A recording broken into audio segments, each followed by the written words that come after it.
Wincott.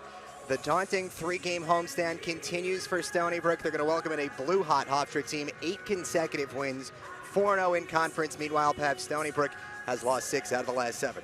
And Hofstra started off sluggish. They were 2-3, really figured it out, figured their roles out, included in that 8-game winning streak.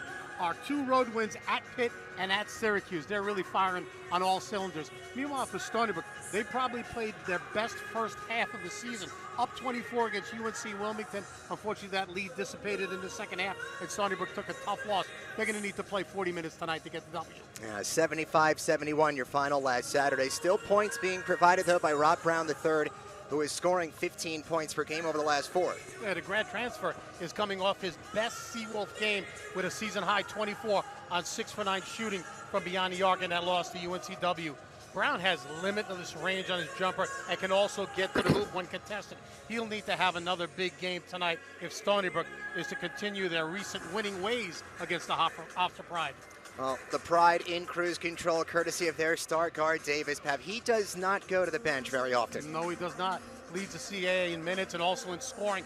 I know there's a lot of basketball still left to be played, Johnny, but Davis has certainly established himself as the front runner for CAA Player of the Year. He's averaging over 21 points a game and can score in so many different ways. Does a great job creating space off the bounce and getting to the basket. The first of 2 cross-county clashes here in the regular season. Stony Brook looks to make it 4 consecutive against the Hofstra Pride.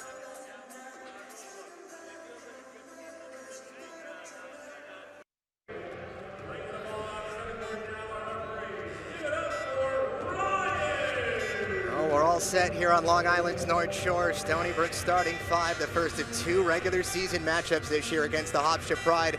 Typically, Pav, these 2 teams get together, we get a good basketball game. No doubt about it.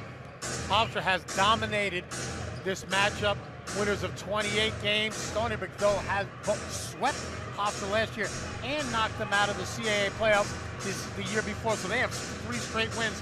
No doubt Speedy Claxton's crew is looking for a little payback tonight. And if it ain't broken, don't fix it for Speedy's group. 9th consecutive game with his starting lineup. They are 8-0 since Josh Ducati has become a starter. Hofstra's going to be without the services of Biggie Patterson once again tonight. They expect him to be back soon. Richard Goods for Stony Brook, Victor Anuetu for Hofstra. Tonight's game officiated by a familiar trio, Jeffrey Clark, Tim Smith, Mike Nardone. Let's do it, Pat. 38th all-time meeting between the Stony Brook Seawolves and the Hofstra Pride. 2 teams trending in very different directions. The inside feed for the small man, Andre Shushkik, makes good on it 20 seconds into the contest. An excellent recognition and play call coming off the tip by Gino Ford, finding Shushkik down low, a little bit of size advantage on the freshman Edmead. Seawolves have lost 6 out of the last 7. The Pride have won 8 consecutive games, 4-0 in conference. German Plotnikov strong on the 12-footer. And this will go with Stony Brook. Not many players, maybe ever, have played more games as an opposition against Stony Brook. German Plotnikov playing his 8th against Stony Brook. As we peer at Pab's points, presented as always by Jersey Mike's. And when we spoke to Speedy Claxton earlier in the week, he said what every single coach has said about Stony Brook, you got to contain Pratt and Brown, and they have to continually do a good job with shot selection. They're doing a terrific job moving the basketball and finding open players. For Stony Brook, they have to play 40 minutes on both sides of the basketball. They only played 20 the other night against UNC Wilmington, and they have to contest all of Hofstra's shot. This is a Hofstra team that's shooting 46% from the floor. Goods, no goods after a 29-second possession for Stony Brook. Inside, ripped away by Gorman. The only Seawolf who has started every single game this year, Quinn Gorman, now all 19 of them. Stony Brook desperate for points. During this mini losing stretch, 6 out of the last 7 dropped, 4 out of the last 6, Pat, fewer than 60 points. That did not happen last week. They put up 71 against UNCW, but lost the game. Pratt penetrating, could not split the double team. Now the Pride emerge with a turnover and some numbers. The trailer Plotnikov steps into the triple. Oh, we told you, German likes playing against Stony Brook. 8th time in his career against the Seawolves, and he buries the first triple for the Pride. And that's what Hofstra does. They can really spread you out in transition. They can shoot the 3 ball, shooting over 30% from beyond the arc. Nice look up ahead, and a knockdown by Plotnikov.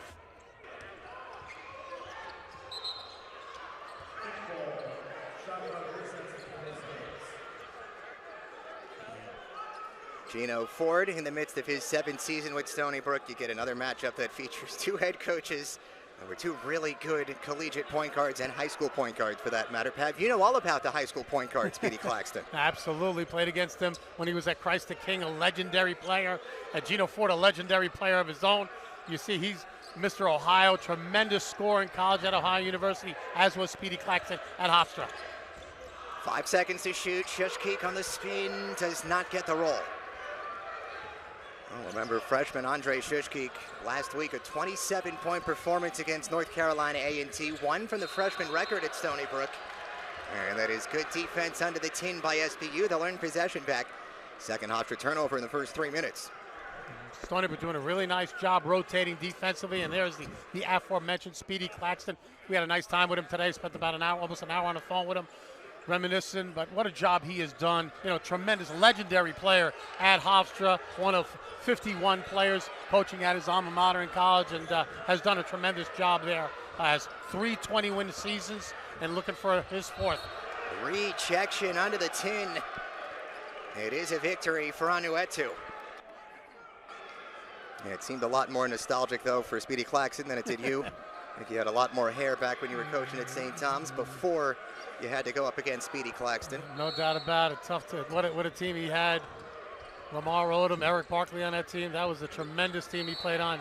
What a job he did later on at Hofstra. Led the Pride to the NCAA tournament down in 2000. 2,000-point scorer. You know, legendary player. His numbers retired, hanging in the rafters at Hofstra. So a couple of turnovers on each team here in the early going. We saw Stony Brook made life very difficult for the Seahawks in the first half last Saturday. That's the team that's 5-0 right now in the Coastal. And Stony Brook, a 3-game homestand against the 3 teams with no Coastal losses. Timer at 10. Grinding away was DeCady. Couldn't put it down, and the rebound secured by Goods. Terrific job there by Quinn Gorman, holding his ground, going straight up. No foul, made it a tough shot, and that's what Stony Brook has to do. They have to contest every one of these Hofstra shots. 1 field goal make for each of the 2 teams in almost 4 minutes. Gorman now with the shot clock winding down to 10. Goods lets it fly from the free throw line. That won't go either. And the shooting struggles continue for the 6'9 sophomore, who had just 2 points on Saturday. Tough 3-point take by the freshman Edmead, no. Foul in transition on Onuetu. We've hardly had time enough to mention Preston Edmead, who is emerging maybe not only as one of the best freshmen in the conference, but maybe in the country. One of 6 in NCAA basketball freshmen that are averaging 15 points per game, 4 assists per game. What a job he has done, thrust into the starting job as a freshman, and he's certainly delivered. Local product out of Deer Park High School. Traveled on, went to a couple prep schools, but a tremendous basketball family. His brother Malik is at Merrimack. His other brother Aaron played at North Carolina A&T. His dad played at Dowling, so that certainly is a hoop family.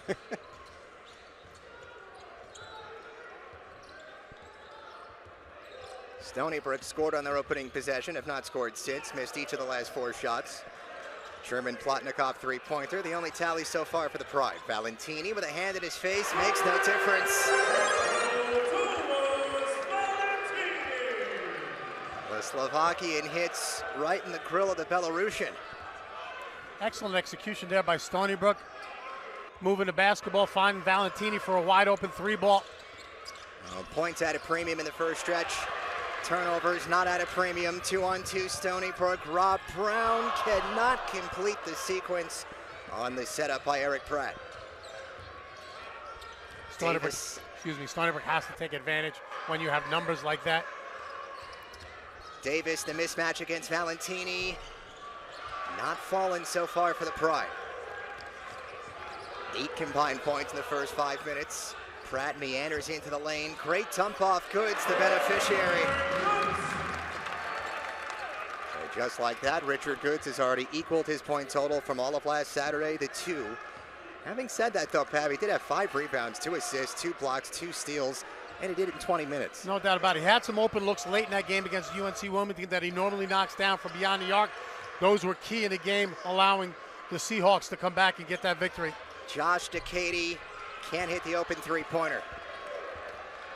Katie only 2 for 21, make that 2 for 22 from beyond the arc. Stony Brook is going to let him shoot that basketball.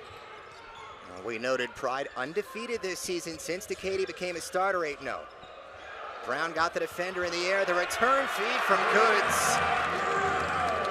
And a little worthy fist pump from the big man, Richard Goods, who 14 times this season has multiple assists. And that's the best thing about Goods' game. He's a good rebounder, solid defender, can shoot the basketball, but he's really got great vision and anticipation in the half-court offense. Stony Brook on a 7-0 run right now. Their largest lead in the game, up 6. Katie denied by Goods. 8 seconds to shoot for Speedy Claxton's group in the safe hands of the freshman Edmead, who steps left, misses the triple high into the air. But the foul is on Stony Brook. And when we return from our under 16 media timeout, it'll be Hofstra basketball. 38th all-time meeting, Nassau County meeting Suffolk County here on the North Shore.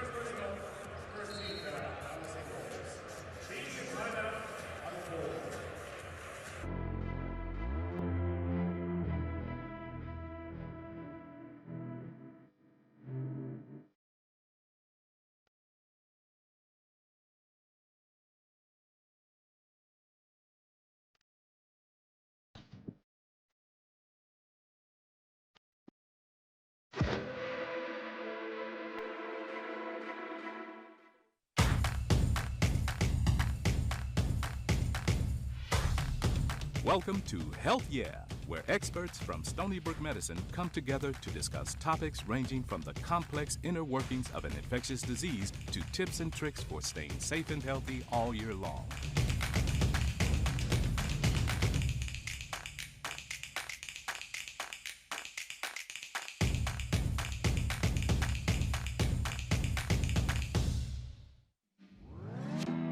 At H2M, we play to win.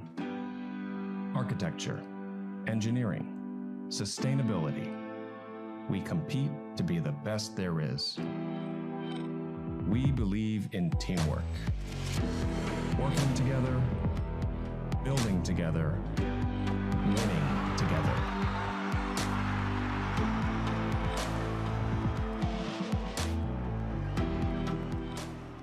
Aha! I knew it! You are stealing my Jersey Mike's gig. Danny, it's just because Jersey Mike's is an official sponsor of the NFL. I'm not taking your gig. Now you're taking my look. This is how I dress. My glasses. I've been looking for those. I wear glasses. I have astigmatism. I'll give you astigmatism. Ready for you on set, Eli. I gotta go. Oh. This ain't over, Manning. Jersey Mike's, a sub above. Hey, that's my line. A sub above. Stony Brook 9, Hofstra 3, just getting started here at Stony Brook Arena. Good crowded attendance, usually is when Hofstra's in town. Usually good games when these two teams get together. We told you the Pride kind of dominating the overall series, 28-9. This is the 38th all-time meeting, but each of the last 6 games decided by 6 or fewer, and there you see for the first time in program history, 3 consecutive wins for Gino Ford's group. Yeah, we mentioned they swept the season series last year, home and away, and the previous season they knocked off Stony Brook when they advanced to the conference championship. But the Hofstra has certainly dominated this series, but Stony Brook has dominated here early on, playing extremely well. They've got 4 assists, 6 points in the paint, holding Hofstra right now 1 for 8 from the floor. The only Pride make so far came courtesy of German Plotnikov. We have not heard from Cruz Davis or Preston Edmead. Could be the best guard tandem in the conference. And that's the only open look Hofstra has really gotten so far in transition. They found Plotnikov for a wide open 3 ball. Timer at just 2. Katie recovers and doesn't realize. It is a shot clock violation. The 7-0 run continues for Stony Brook. And the scoring drought now at 5 minutes for the Hofstra Pride. 4th turnover for the Pride. Great job by Quainitz inside, defending.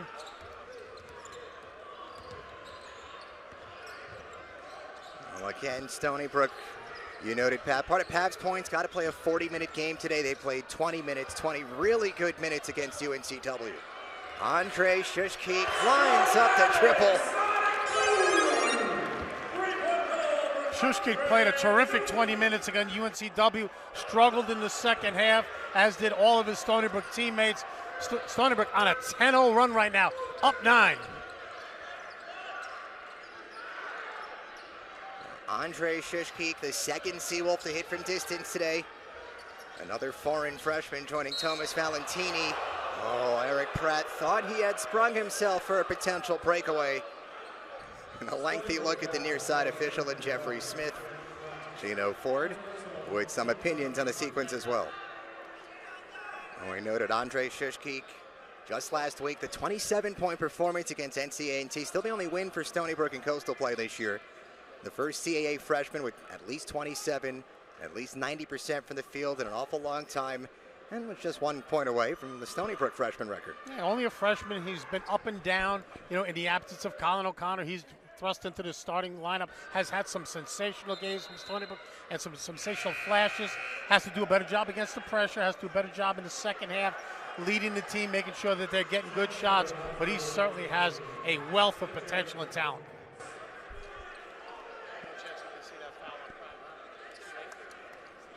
So some wholesale changes here for Speedy Claxton's group. They do retain possession, attacking left here at Stony Brook. And still just the lone three-pointer by German Plotnikov. Cruz Davis tried to go through the entire defense, canceled out by Koinetz. Tied for the team lead, his 17th rejection of the season. And Eric Pratt then fouled by Davis. First of the game on Cruz Davis, and obviously every foul on Cruz Davis important. Most nights he's the best player on the hardwood. Great defense again inside by Stony Brook. Koinetz with the block. The previous possession, he contested it, made it difficult. This time he got the big-time block inside. Stony Brook doing a terrific job defensively so far. What a matchup we have right now, Pratt and Davis. Shushkik. Quick trigger left short, good rebound by Plotnikov. 8 minutes gone by opening half, Hofstra and Stony Brook. Edmead still scoreless, great feed down low, Silas Sunday. A 7-footer with a deft touch underneath just off his tied career high 11 rebounds on Saturday. Good take by Shushkik, left the layup short. And on come the Pride with speed, it's Edmead busting through. Tried to get a streaking Cruz Davis. He does recover. And a high arcing triple counted. A.J. Willis hit a big one late in Saturday's overtime win against Monmouth. He gets one early here against Stony Brook. And a transfer from Holy Cross can shoot the basketball. Nice looking three-pointer. Hofstra a little fortunate there. Almost a turnover. They were able to gather, corral, and find Willis with a wide open look. After the 10-0 run by Stony Brook, now 5-0 blitz by Hofstra. Shushkik threads the needle inside. Koinetz with a little bully ball. 7-footer v 7-footer. Silas Sunday, the Irishman, and Oleg Koinetz, the Lithuanian. And anytime Stony Brook can get some scoring out of Koinetz, it's certainly a bonus. Left-hander's got a good touch, has struggled to finish inside all season long. Edmead chitter-pugging, floater pure. And Hofstra fans have seen a lot of that this year from the Deer Park, New York native Preston Edmead, who was just named the Coastal's Rookie of the Week for the 6th time this year. Incredible. Playing with so much confidence, really feeding off of the confidence of Cruz Davis, as you mentioned, maybe the best backcourt in the CAA, especially early on in the season. Well, Silas Sunday, the stuff underneath the right tin. He wins the battle of the 7-footers. A 7-2 run for the Hofstra Pride makes it a 14-10 game. Still have the first half remaining. Join us on the other side right here on SNY.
Seawolves and Pride meeting for the first time since late February of last season. Stony Brook, for the first time in program history, made it 3 consecutive wins over Hofstra. 59-56. Pat, they closed the game on an 8-0 run. And they certainly got some clutch performances. Colin O'Connor hit a big 3 late in that game, and Andre Snowdy was able to solidify the victory with a big-time block. Stony Brook getting the W. As we mentioned twice, they swept Hofstra last season. Incredible in a 3-game winning streak in a series that's been really dominated by Hofstra over the years. Stony Brook in that game last year, snapping the Pride's 58-game win streak when holding opponents under 60 points. There's the lob. Richard Goods could not throw it down. He will get 2 from the free throw line, much to the dismay of Speedy Claxton. Beautifully designed baseline out of bounds play by Gino Ford, finding Richard Goods. Incredible athletic ability, leaping ability. Look at his pass by Pratt. Perfect timing. And you'll see, got hit by a couple people. I don't know if they called that on Plotnikov. And that's a foul going to be on German Plotnikov. How about this? We're about 10 minutes left to go in the first half, Johnny, and neither Cruz Davis or Eric Platt have scored for their respective teams. And that was your first free throw of the contest by Richard Goods, about halfway through the first half. Not really anything like the game we had here Saturday to kick off Stony Brook's very difficult 3-game homestand. They're taking on the top 3 teams in the Coastal. They were combined 13-0 in the Coastal going into today's games. And that was a high-scoring affair first half. Stony Brook put up 43 points. Here the teams have combined for 25 points as we get past the halfway marker. Unfortunately, they gave up over 50 in the second half. Easy bucket inside. Poor rotation defensively by Stony Brook. Victory Anuetu, a native of Spain, who is making his 15th consecutive start. I know Hofstra hasn't done a lot of losing this year anyway, but he's 12-2 when he's in the starting lineup. Pratt, stop and go, did the hard part. A 9-3 run at the moment for Speedy Claxton's group. As Edmead on the stop and go, there's your 2. Would not be long before Preston Edmead found the score sheet. Fresh off a career-high 24-point performance. They needed each of them in the 3-point overtime win against Monmouth. Lightning quick, Johnny. Great ability as a freshman to change speeds and change direction. Then when we talked to Speedy Claxton, he's like, did you have any idea he was going to be this good? He goes, honestly, no, but I'm so happy he is. He has been sensational for the Pride. Pride kick out. This is Toby Onyekon who nails the 3-pointer. Just his 6th 3-pointer of the season. He had been 5 for 22. And if Toby Onyekon starts hitting threes, look out for Stony Brook. And a good kick out by Pratt. The double team is going to come on Eric Pratt early and often. He is an outstanding passer, as is Cruz Davis. Finding Onyekon for an easy bucket. Davis just grinding away. Recovered by the Pride, still 10 to work with. A.J. Willis, no go on the straight-on triple. Rebound popped right into the hands of the Pride player. But wave off the bucket, foul underneath the tin.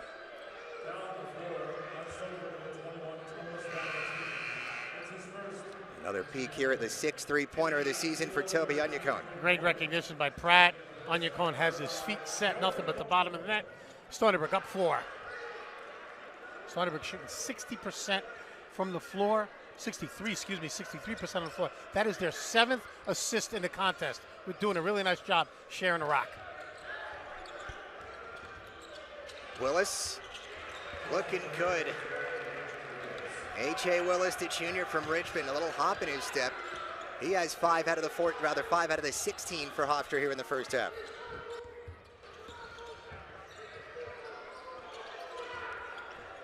Eight minutes to play in the 10th home game of the season for Stony Brook. They've won 7 out of the first 9. Pratt. And the smallest player on the court has the rebound. That is Edmead. And Pratt still scoreless.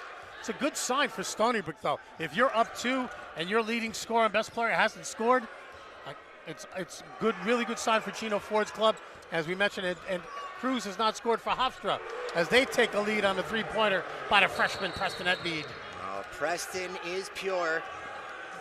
There's a whistle. And Onuetu has come up a little bit gimpy after the 3-pointer by Preston. Second lead of the game for the Hofstra Pride. Will take us to the under-8 media timeout right here on SNY. Makes it different to work here as a nurse or a nursing assistant is the teamwork that is out there amongst the staff. We work together with one mission in common, and that's to take care of our veterans and their families. If this is my small way of helping them back, my career as a nurse is rewarded. The opportunities here for professional growth, our health insurance, salaries can't be compared in any other facility. I've been here 11 years. I think it speaks for it, so. Please consider working at the Long Island State Veterans Home because we do make a difference in people's lives each and every day. My Country 96.1, Long Island's home for country. Playing all the hits from the superstars and the new stars. We also bring you some of the biggest country shows on Long Island at the Catholic Health Amphitheater at Bald Hill and other local venues. Download the My Country 96.1 app now on your smartphone and take us wherever you go.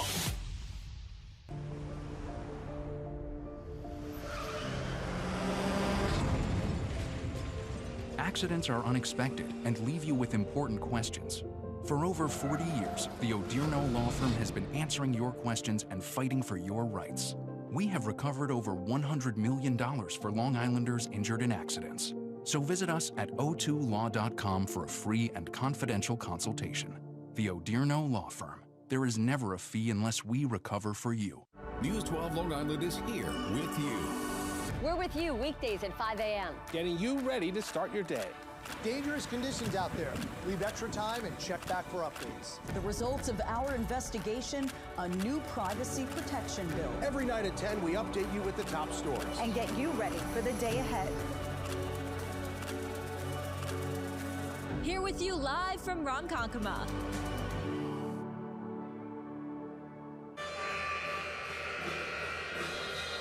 Hofstra Pride with a 1-point lead over the Stony Brook Seawolves. 38th all-time meeting between the Pride and Seawolves, and as noted, both of their head coaches, former point guards, former really good point guards. Gino Ford, of course, for Stony Brook, Speedy Claxton for Hofstra. Gino, who had an illustrious career at Ohio, was a former Mr. Ohio basketball.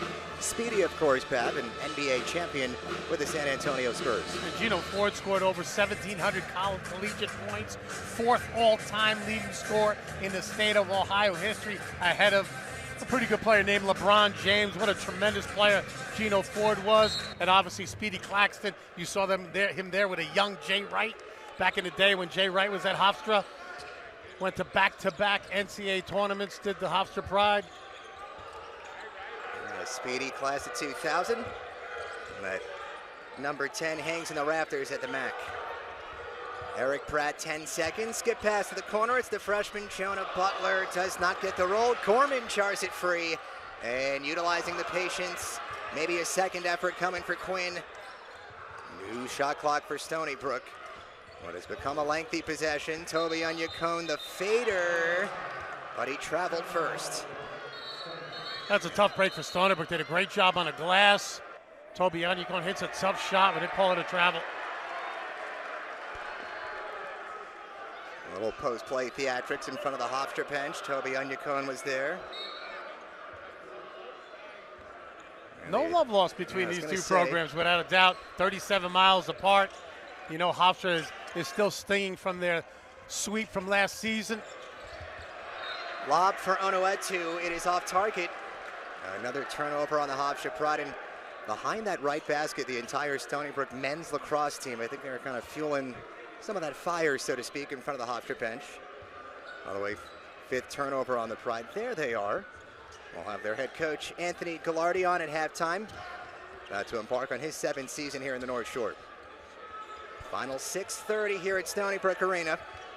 High lob feed brought in by Pratt. One-on-one over the freshman. No rebound. Could not be secured by a different freshman in Jonah Butler. And Pratt 0 for 4 from the floor. That time a good look along the baseline. Davis nearly lost it. Edmead Houdini's the midcourt stripe. And it leads to a 3.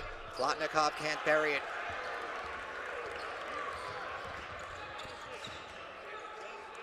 So just 6 minutes to go in this first half, Pab. 0 points for Cruz Davis.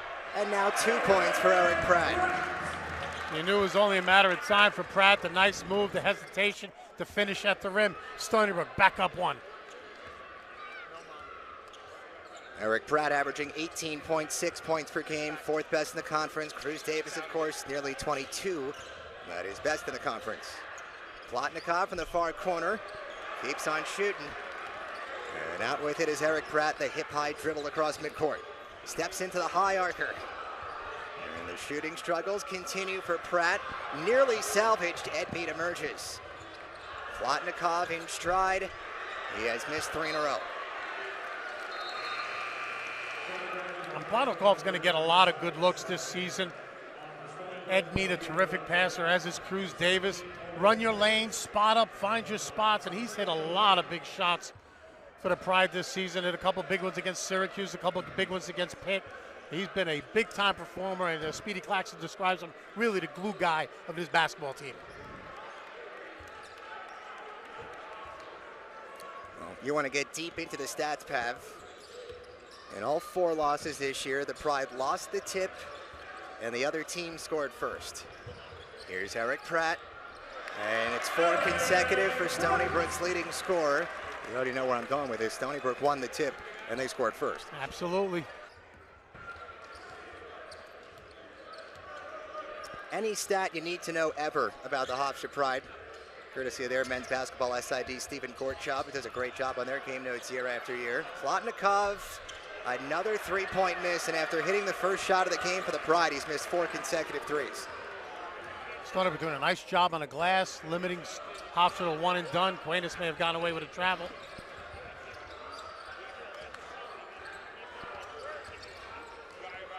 Back-to-back buckets by Eric Pratt. Wiggles around Cruz Davis. Davis, good defensive position, but it makes no difference. Eric Pratt misses his first 4 shots, hits his next 3. Stony Brook goes in front by 5. Pratt's starting to heat up a little bit. It's a great left-handed matchup. So pure to watch Cruz Davis and Eric Pratt shoot the basketball. Edmead tunnels under the tin. The quick freshman up to Plotnikov. Great feed down low, good patience. Silas Sunday got Quainetz up in the air for the easy 2. Cruz Davis draws so much attention. Quainetz was watching him as he dribbled along the baseline. Same thing with Edmead, leaving a wide open Sunday underneath the basket. That ends the Pride scoring drought, about 3.5 minutes. 1 possession game. Brown, it's an air ball. A rare miscue from distance for Stony Brook's 3-point specialist. And it brings us to our final media timeout of the first half. 3:33 remaining. Another tight one in the battle for Long Island.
the Stony Brook men's lacrosse team watching on eagerly. It's a 3-point Stony Brook lead. We remind you, stick with us at halftime. It is a busy halftime here on SNY.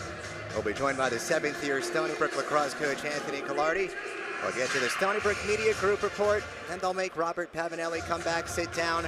We'll do some first-half stats and highlights, and then it's the coachman's player of the half, Pav. Are you leaning in any particular direction for the guys who are in red? Not just yet. I mean, Eric Pratt's been pretty good of late. He's doing a nice job. More importantly than the scoring, the job he's doing defensively on Cruz Davis. He has held Davis to 0 points so far, and that's been the biggest contribution by Pratt. Yeah, Cruz Davis, the co-CAA Player of the Week. It's his 3rd of the season, and he remains with a goose egg. Preston Edmeade hit with a foul. Wanted the travel from the nearest official, and Jeffrey Smith will not win the argument. Just the 3rd team foul on Hofstra. And imagine Cruz Davis scoreless. He's only taken 4 shots in this game. He's not only the conference's leading scorer, he's at 129 field goals this year, and it remains that way.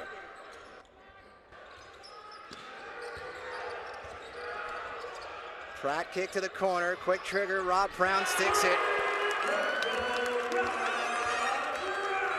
Another triple for Rod Brown, the 3rd. It's the 4th of the game for Stony Brook, who are now out shooting the top 3-point shooting team in the conference. Great recognition by Pratt. That was actually a set design. Little flare fade screen in the corner for Rob Brown, and Eric Pratt with a terrific pass. Stony Brook on a 9-4 run.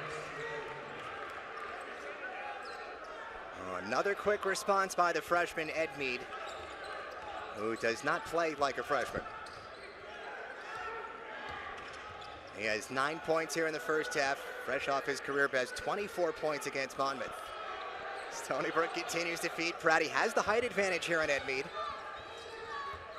Number 1 v. number 1, drew a brief double from the 7-footer Sunday. The reversal into the hands of the freshman Shushki. Timer at 2, that's a tough 3. Shushki cans it. Entree is giant here at Stony Brook, where he typically plays some of his best basketball. That was a really tough shot, Johnny. Fading away with no time left on the clock. Stony Brook on a 12-4 run, and Shushki has 8 of his own. Touchdown and extra point lead for Gino Ford's group. Plotnikov tried to go up and under Gorman. Good feed to the streaking Davis. One more to the corner, Willis. Stony Brook sticking with him, and A.J. Willis has 7 points here in the first half. He only averages 3 per game. Big contribution by Willis off the bench. Has been a spark offensively for the Hofstra Pride. Fewer than 90 seconds remaining. As expected, an exciting first half. Should probably get a little more exciting in the second half. Pratt uses the screen from the 7-footer, a little tripped up. That'll be the 5th team foul on Hofstra here in the first half. And speaking of tripped up, Eric Pratt, a little slow to get to his feet. The same Eric Pratt who was dealing with a knee issue to start the season. Didn't play in Stony Brook's first game of the year. He has started every game since then. And he has certainly played, has been in double figures in every game but one. Struggled against Pacific, shot 1 for 11, but he has been everything and then some for the Seawolves. Quinn Gorman looking for a big fella 3. It does not go. Final minute. Edmond busted down the court, goes 92 feet. And into the leg of Rob Brown. So good transition defense by Stony Brook to keep up the kind of jumping bean of Preston Edmeade. He puts so much pressure on the defense. His ability to push in transition, under control, finding his shot, and creating for others. 15-second shot clock, 50 seconds game clock. 7-footer Silas looking for a little bully ball. Not enough on the right-handed bunny. Shushki had his pocket picked by Willis. Great first half continues. And he sets up Sherman Plotnikov, who missed the layup. And it was a little touch there by Quainetz. Of course, the entire Hofstra bench thinking he interfered with it. Stony Brook bench saying, go get up the court. And with 23.3 remaining, a timeout by Gino Ford. It's not football, you don't have to snap the ball. We'll get another peek at it. And the officials apparently will not take another peek at it. when you're 7 feet, you can kind of wait a little bit before you tip it. Nothing I know about. Yeah, it looked like he was hanging on the rim a little bit. Good delivery here by Willis. And Plotnikov, let's take a look. And it's off. Ooh, he may have touched that when it was still on the rim. Tough call for Hofstra. It was on the bottom half, but I think it was still making contact with the rim when Quainitz touched it. Let's take a better look here. You know, he may have tipped it back onto the rim from that angle. So good call by the officiating crew. And again, I'm wrong. Well, nothing we don't already know. For those of you who are just tuning into our Stony Brook broadcast here on SNY, that's a good sequence to give you kind of a flavor of what it's like. Pav prediction, Pav wrong. 23.3 ticks are made, just a second plus difference between game and shot clock. You know, Boyd's crew could essentially hold for the final shot here. 30-25 the score. Stony Brook had a 22-point halftime lead against UNCW on Saturday. Ended up losing that game by 4. That actually grew to 24 to open that second half, and then the lead collapsed. Stony Brook turned over to basketball, and UNC Wilmington just got red hot.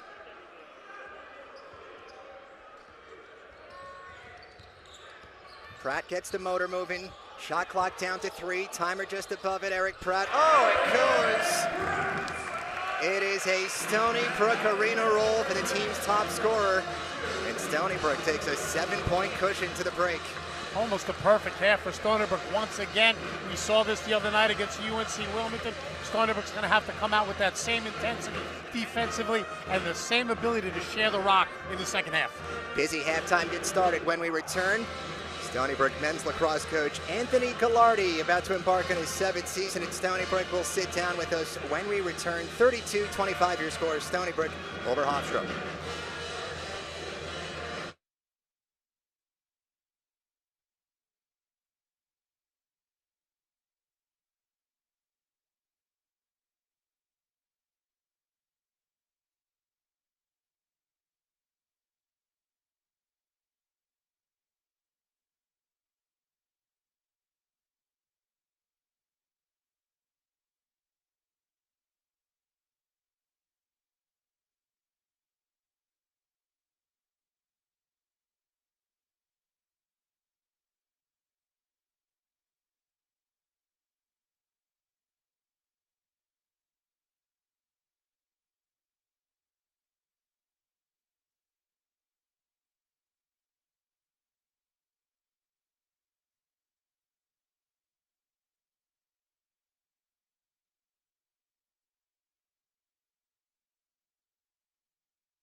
We got a nice shot of the team over there before when they were kind of a little brouhaha in front of the bench, and they're like, you hold your breath in those situations.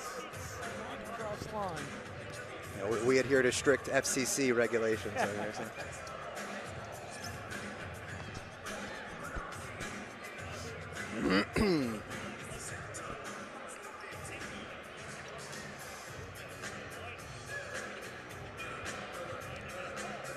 Halftime rolls on here at Stony Brook Arena. 32-25 your score. Stony Brook leading Hofstra, the 38th meeting in the Battle of Long Island. And we're pleased to welcome in the 7th-year head coach, Anthony Gallardi.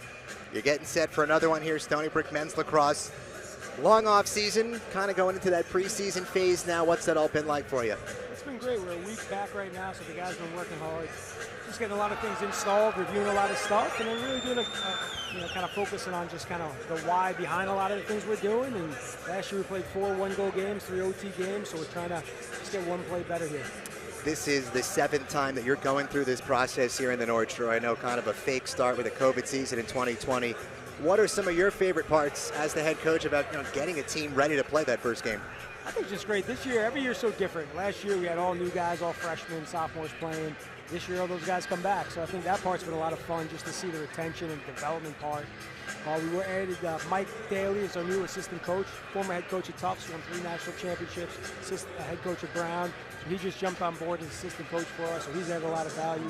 But having Mike Chanachuk back as associate head coach, for 7 years has been great, just the kind of that chemistry and seeing those guys develop. And 2 new young assistants, Quinn Germain and Joe Fallon, have done a great job getting this group kind of taking the next step already. You're playing a difficult Coastal Conference, and it's a bit of a difficult non-conference schedule, I imagine, by design. You're going to welcome in 2 pretty good teams here to Stony Brook. You got Rutgers, you got Virginia. Why do that? You want to get the team hardened, I imagine, before Coastal play comes around. Well, that's the key. Obviously, we have 2 scrimmages coming up before that. We open up, and then we have Rutgers and Virginia at home, so I think that's always exciting. And, you got to see where you're at, right? The beginning of the year is the way to do that, and being able to play Rutgers, Virginia. We play Rutgers every year. It's always been a one-goal game battle. We beat them last year, so we're just excited to get after it and get after those ACC teams as well.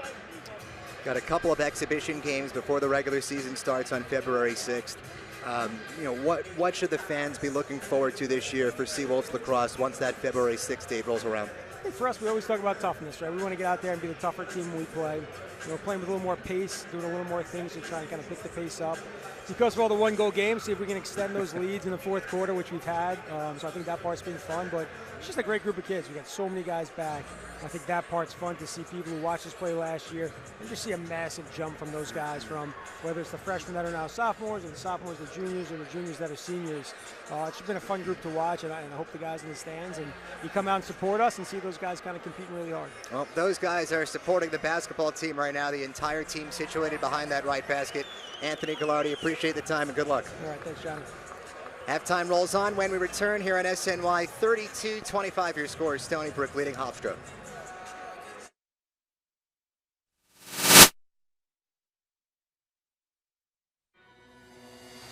In the classroom, in the field, on the water. Stony Brook University is a place for daring. Daring to see where you can go when you follow your heart. Daring to define your own path is not always easy, but it is always worth it. At Stony Brook, New York's flagship university, daring to be something more in this world starts with daring to be true to yourself.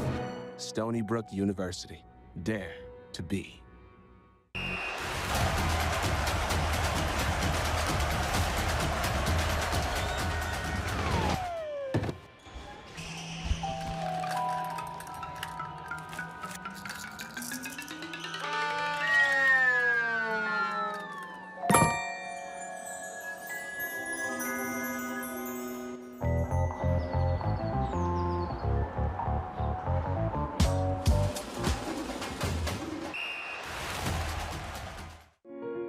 On February 24th, Jordan decided to make his entrance. I did end up hemorrhaging at home that day, which was incredibly scary. I was brought out by ambulance, and then I got to Stony Brook, and once they rolled me in the door, I knew that I was going to be in good hands, and so was Jordan.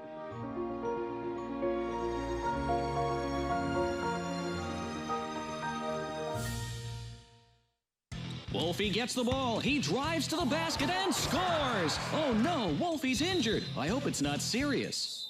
Stony Brook Medicine Advanced Imaging, only 2 miles from campus, has state-of-the-art technology and is led by subspecialist radiologists, experienced technologists, and a friendly staff. Advanced Imaging offers many tests including CT, MRI, ultrasound, 3D mammography, and PET CT. Call 631-638-2600 for an appointment. New beginnings. Familiar faces. Championship driven. The drama. The passion. the excitement, united in excellence. It all culminates in the nation's capital, the CAA. It starts here.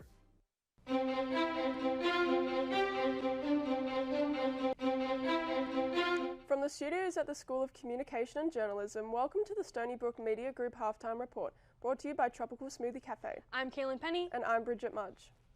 Stony Brook University's iGEM competition team, which stands for International Genetically Engineered Machine, has done it again. They've won the gold medal at this year's competition, which took place in Paris, France.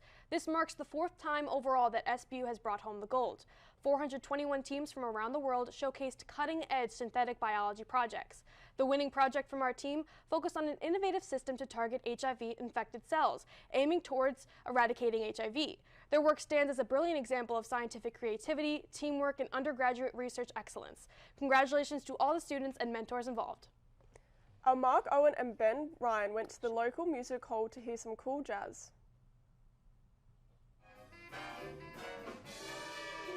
My name is Tom Manuel, and I'm the director of the Stony Brook University Jazz Orchestra. It's important because we play a very huge repertoire going through different eras, and it's very challenging music, and we've been working on it for many months, and we're happy to play it out for the people. In a cool place like Jazz Loft, it's the best place. Keeping the music alive, right? This is a traditional music in this country, and the big band music, it's a essential part, an important part of jazz. And so much of our music in the United States, even popular music today, is derived from jazz. And it's important to understand the roots where everything comes from and pay tribute and continue to expand the art of jazz. Yeah, especially with the way Dr. Manuel leads the band. It's rooted in tradition, and we look at how all the greats do it, Count Basie, Duke Ellington, all of them, and we start there, but then we take our own path with it, and so kind of make it our own. So it's very important that we learn where it came from and also move forward with it.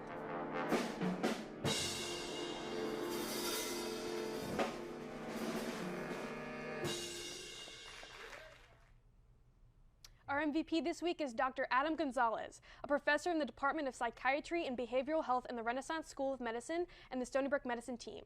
In an effort to aid first responders who face traumatic events, they have been leading a new training program focusing on mental health resiliency in first responders. They have received a 5-year, $3.3 million grant from the National Institute of Mental Health. The training will be conducted through fire stations and emergency medical services organizations in New York and Texas, with the goal to prevent post-traumatic stress disorder, PTSD, in first responders. If successful, such programs could be implemented nationwide to foster better mental health practices and resilience for first responders. Congratulations to Dr. Gonzalez and the Stony Brook Medicine team. That's it from us in the studio. We will send you back to Stony Brook Arena for first half stats and analysis. Stay with us.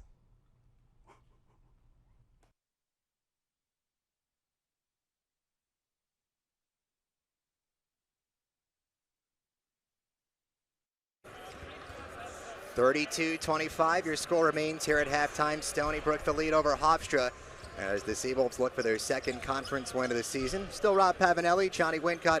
Stony Brook led for about 16 out of the 20 minutes in the first half. What impressed you the most about Gino Ford's group? I love the way they defended. They defended without fouling. Hofstra did not take a free throw in the first half. They held Cruz Davis to 0 points, and offensively, they really shared the basketball.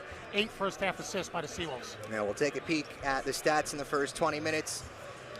Not much separates these two teams. Typically when they get together, 6 consecutive games decided by 6 or fewer. Stony Brook, though, hitting 5 3-pointers against a team that shoots the best from beyond the arc of the Coastal. Stony Brook did a great job defending the arc against Hofstra, limiting 3 for 11, meanwhile shooting 5 for 12, and that really is the difference in the basketball game so far. Halftime stats, as always, presented by Block Sports Chiropractic and Physical Therapy. Roll the tape and the highlights in the first 20 minutes. The floor is yours, Pav. Some of that good passing by Stony Brook. Pratt inside to Goods. Plotnikov with his only 3 ball in the first half. Some more outstanding passes. That time Goods inside to Brown. A.J. Willis came off the bench and certainly gave Hofstra a surprise. He had 7 first half points. Pratt started slow. able to finish 8 points in the first half inside the nice easy finish for Hofstra. And Andrei Shushkik hit a tough fadeaway right here. He had 2 3-pointers in the first half. Oh, and for that he is rewarded with Rob Pavanelli's Coachman's Player of the Half. It is the freshman who, again, playing some of his best basketball here at Stony Brook. No doubt about it. If he can continue this play in the second half, it'll certainly bode well for Stony Brook. He has had some up and down performances this season. He needs to be consistent. Stony Brook looking for their 4th consecutive wins at the hands of their cross-county rivals. Stick with us on SNY.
"20 minutes separating the Stony Brook Seawolves from their 2nd coastal win of the season, but they had a 22-point lead and 20 minutes separating them from their 2nd coastal win of the season just last week. Here's the look of the coastal standings going into the night. UNCW, Hofstra, Charleston. That is also Stony Brook's homestand. They blew that 24-point lead against the Seahawks. They've got a 7-point lead against the Pride. They will welcome in Charleston Saturday for a 4 p.m. tip-off. Certainly not an easy homestand. Hofstra, though, 4-0. They were predicted to come in 8th in the preseason polls. What a job Speedy's done with this program this season. Pride trying to avoid just their 5th loss of the season, trying to extend their win streak to 9 games. It'd be their longest since a 12-gamer in the 2023 season. Ed Mead, who had 9 in the first half, sets up Plotnikov. It swirls down again for German. After 4 consecutive 3-point misses, Plotnikov has the first of the half, just as he did in the first half. These first few minutes are so important for Stony Brook. Can't have a letdown like they did against UNC Wilmington, allowing them back into this basketball game.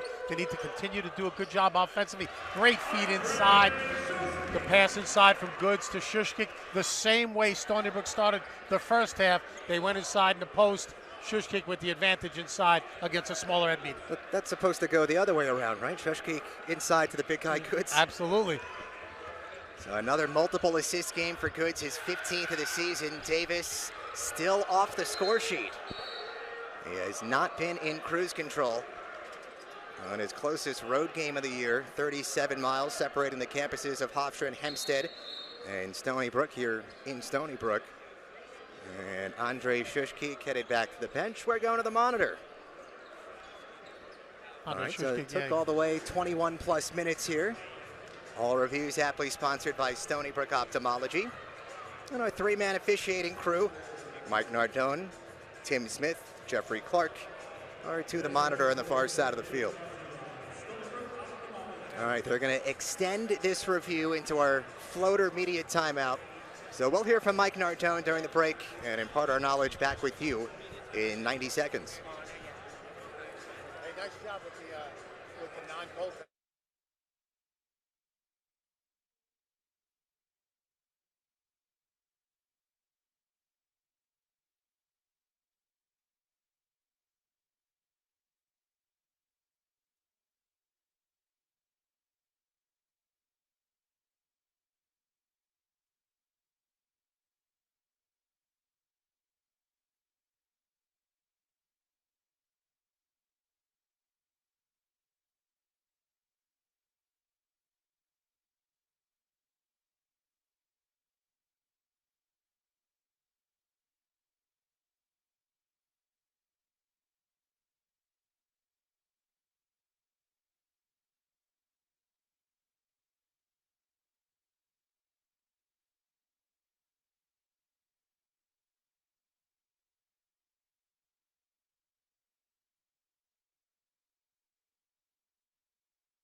right, we thrust you right back into our Zapruder film here to start half number 2.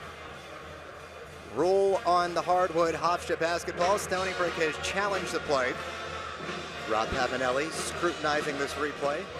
Not sure if there's enough to overturn the call, Johnny. It looks like it may have gone off Shushkik's hands after it was tipped inside. Let's take a closer look right here.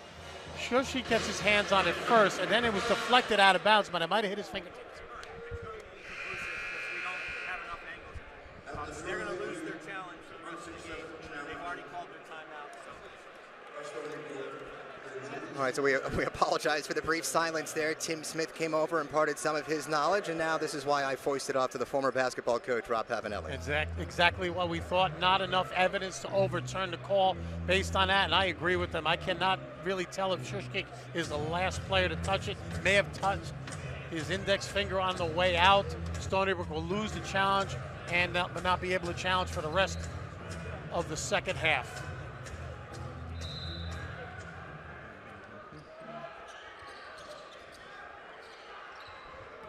Still a 2-possession game. The top 3-point shooting team in the Coastal this year, the Hofstra Pride, 4 for 13. Willis, who did have 7 in the first half, only averages 3. Back with Willis, timer at 5. Shushkik, good defense. Willis, no go. Ball bats up in the air, and eventually run by Edmead. That's his 5th rebound of the contest already. The freshman point guard doing it all for the Pride. Standing at just 6'1". So the new 20 seconds, 12 of them gone by. Cruz Davis, no. Still up in the air, and it was grabbed by Pratt. Couldn't successfully throw it off of a Pride. Instead, threw it into the possession of the former NBA point guard, Speedy Claxton. And of course, Speedy comes up with the loose ball. He was ready to take off and head to the hoop. Cruz Davis still scoreless. He is 0 of 6 in the field. It's the same Cruz Davis who put up 30 points at Pittsburgh. And that is how the winning streak started for Hofstra. Plotnikov passed up on the 3, closed out quickly by Gorman. Davis goes down, he recovers. Still great defense by Pratt. Plotnikov, rejection from behind by Gorman. Shushkik finally grabs after a nearly 90-second possession for Speedy's group. That felt like forever for Stony Brook on defensively. See, the great matchup continues. Eric Pratt guarding Cruz Davis guarding Eric Pratt. And that's going to be number 2 on the Coastal's leading scorer. About 22 points per game. Eric Pratt scoring about 19 points per game, needing some help from his teammates to get off the hardwood. I like how aggressive Pratt has been, and that's certainly a foul on the rotation there defensively by Cruz Davis.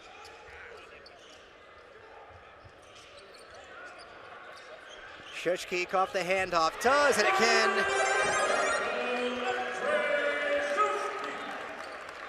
The freshman beginning to sizzle again here at Stony Brook.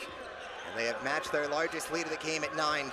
Shushkik's got 13, 3 for 4 from beyond the arc, and the freshman is delivering. What a great matchup of freshman point guards between Edmead and Shushkik.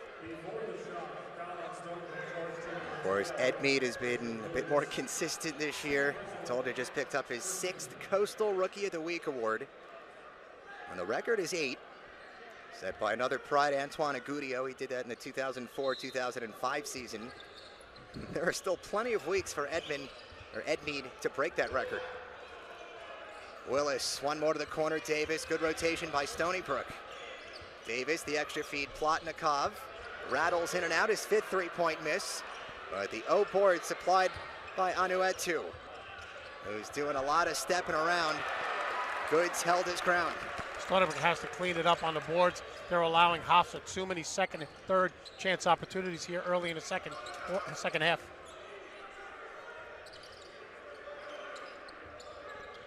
Pride have now missed 6 consecutive shots, while Shushkik has hit back-to-back shots for Stony Brook. 5 in a row for the freshman. And again, he is shooting the lights out here at Stony Brook. What a performance right now by Andre Shushkik. Has a game-high 15, 6 for 9 from the floor. Got 3 rebounds and an assist. And we talked so much about the Hofstra backcourt in Cruz Davis and Preston Edmead and Pratt and Shushkik are saying, hey, what about us? They're getting it done. Look at this beautiful move here by Shushkik. The 2-dribble bounce, the pull-up, the elevation over the outstretched hands on Oektu, and he knocks it down. You could imagine the bevy of young talent on this Stony Brook team if they had a healthy Colin O'Connor, who started almost every game last year as a freshman. He had played in every game in his collegiate career until suffering the injury 8 games into this season. And you could also argue, of course, Andre Shushkik probably would not see the elevated minutes if Colin O'Connor was in the lineup, but he has taken advantage. The native of Skopje, North Macedonia, who also is crystal clean at the free throw line in his collegiate career, 19 for 19. And you said exactly what I was going to say, Johnny. If Colin O'Connor was out there, probably going to eat up about 32, 33 minutes a game. Shushkik certainly would not have developed the way he has, as you mentioned, has been sensational at times, just need to be consistent throughout the rest of the season. Pride have missed 7 straight shots. It is over.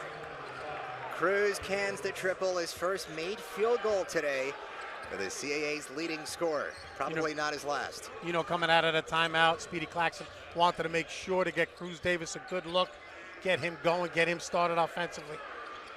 Richard finds a good look. They had really struggled from distance the last few games. Richard Goods cans the triple. It is the 7th for Stony Brook tonight.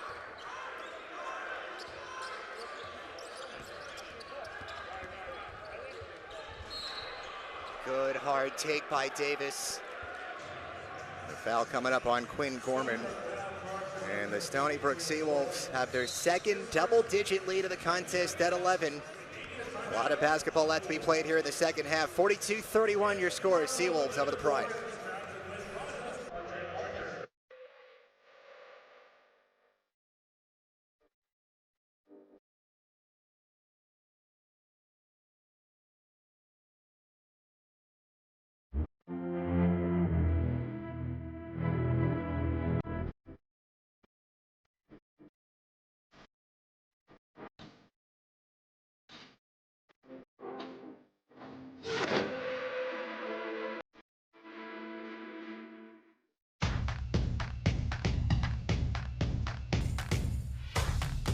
Welcome to Health Yeah, where experts from Stony Brook Medicine come together to discuss topics ranging from the complex inner workings of an infectious disease to tips and tricks for staying safe and healthy all year long.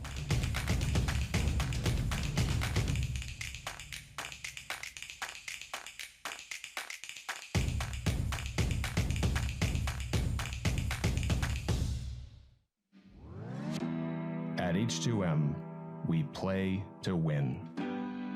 Architecture, engineering, sustainability.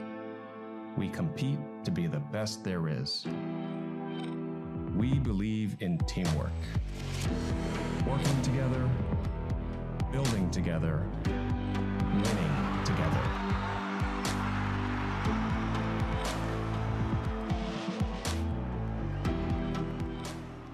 Aha! I knew it!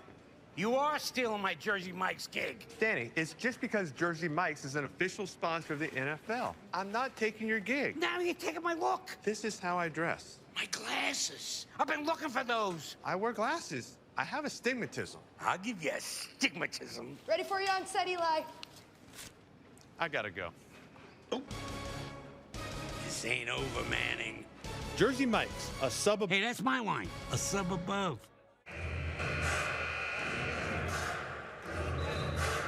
Well, Stony Brook has matched their largest lead of the game, 42-31, their second 11-point cushion. And Pap, they're doing it against another undefeated Coastal team. Stony Brook had a 24-point second half lead. That dwindled against the Seahawks. They would lose that game. The lead half as big against the Pride and still 16 minutes to go. Well, the Stony Brook, I mean, you see the flashes that they have shown all season long. They could be so very good offensively, doing a nice job defensively as well. They just need to do it for an entire game. They did it against Central Michigan. They did it against Columbia. But they've blown some leads late in games, obviously against UNC Wilmington, a big-time 24-point lead. Let's see if they can hold on right now, up 10 with almost 16 minutes left to go in the second half. This is the slowest start to any game this season for Cruz Davis. Well, he started all 51 games now since arriving at Hofstra. 1 for 7 from the field. He now has 5 points. He's the Coastal's leading scorer. And he's averaging, and this is not a mistake, 41 minutes per game in conference. And he plays almost every minute of every game, and we had an overtime game, so that's why it's over 40 minutes. Great ball movement by Stony Brook. Shushkeek can't can the triple. It is kept alive. Shushkeek on the new 20 off for Brown. One dribble, it's up, it's down. Downtown, Rob Brown. Everybody gets a touch for the Stony Brook Seawolves. Shushkeek with the great extra pass after the save by Stony Brook, and Rob Brown knocks down his second 3-ball of the contest. Cruz Davis almost backcourt. Largest lead of the game for Stony Brook. DeCady passes up on the 3. Davis won't, and he gets the roll. This is not what Stony Brook wants to see. You don't want to see Cruz Davis heat up, much like Eric Pratt did in the first half. Well, the way things had gone for Davis, kind of deserved one of those, even on the road. But again, this is as close as a road game gets all season for Hofstra. So Brown, oh, what a double dribble that got touched by DeCady. Speedy Claxton and the staff are incensed. They certainly thought that that was a travel. 3 seconds to shoot. Pratt, that's a long 2. Richard Goods is Johnny on the spot for Stony Brook. Boy, another chaotic possession here by SBU, slowed down by the freshman. Gets to work on the grad student. And now it's Eric Pratt against A.J. Willis. Back to the bucket. Richard Goods is off to the left. That was way off when he left his hands. We had an angle on that. Good shot by Goods. Good delivery there by Eric Pratt.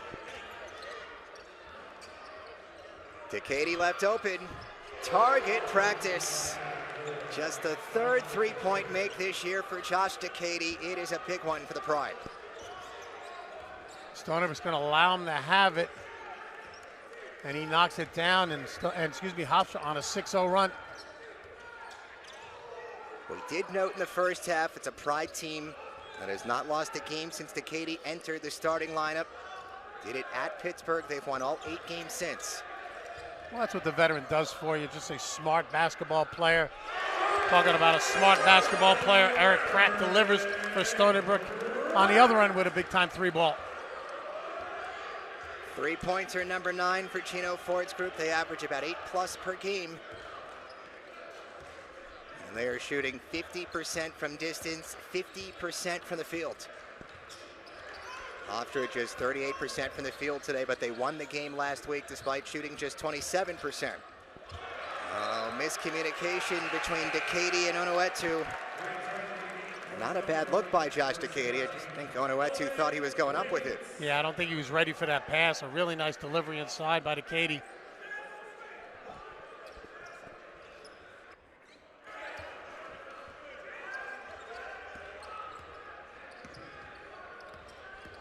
Game high 15 points for the freshman Andre Shushkeek. Preston Edmead spending some time on the bench early here in the second half.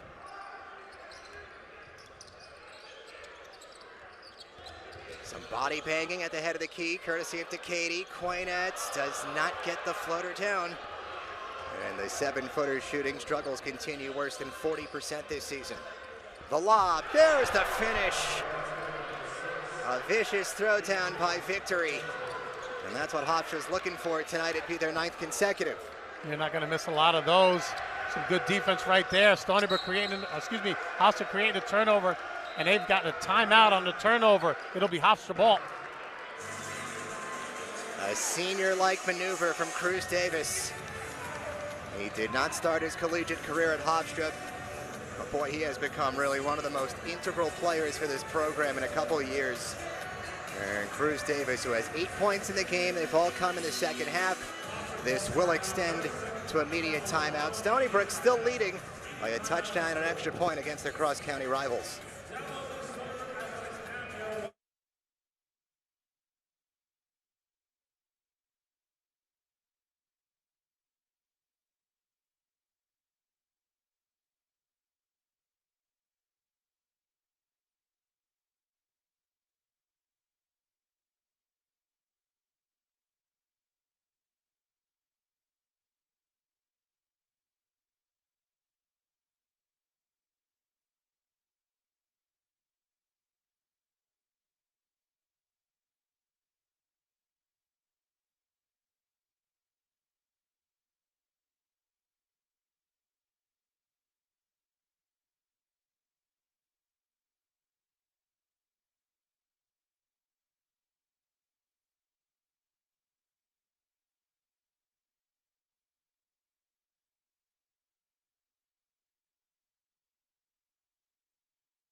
Stony Brook basketball presented by Stony Brook Medicine. 12-12 remaining in the 38th all-time meeting between the cross-county rivals Stony Brook Seawolves and Hofstra Pride.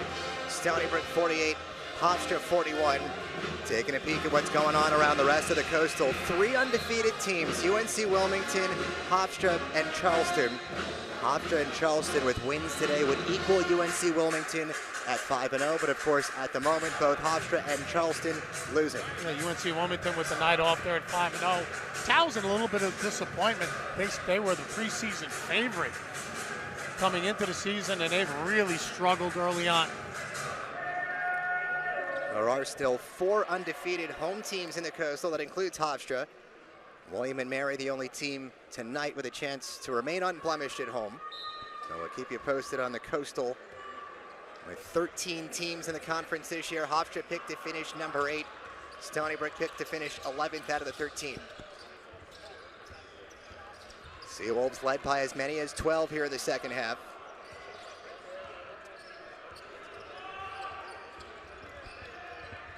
Willis tiptoeing around the basket. Bounce feed for Plotnikov, who's streaking in and can't finish on the layup. Not a bad possession by the Pride. They come away with nothing.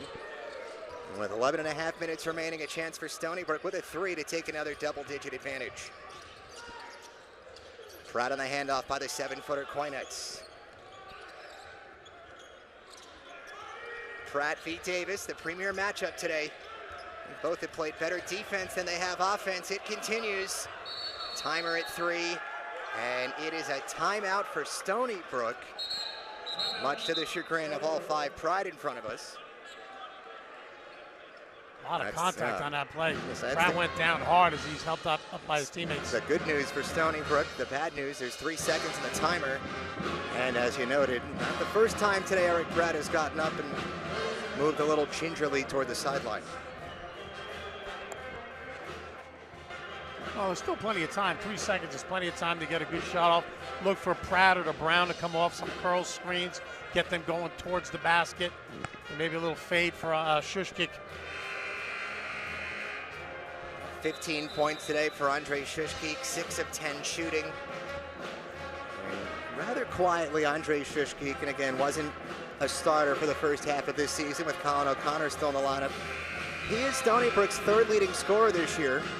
Helps when you have the 27-point performance last week against NCA&T. But again, he has provided 15 out of the 48 today for Stony Brook. 11 out of the 48 provided by Eric Pratt. Yeah, no, Shushkik, he's been up and down. He started the season with a 20-point performance against Farmingdale State. Had 21 against Central Michigan, and you mentioned that 27 the other night against North Carolina A&T. But he's had some twos, a lot of twos in there where he didn't score a lot. Needs to be a little bit more consistent, but like the old line, the best thing about a freshman is they become a sophomore.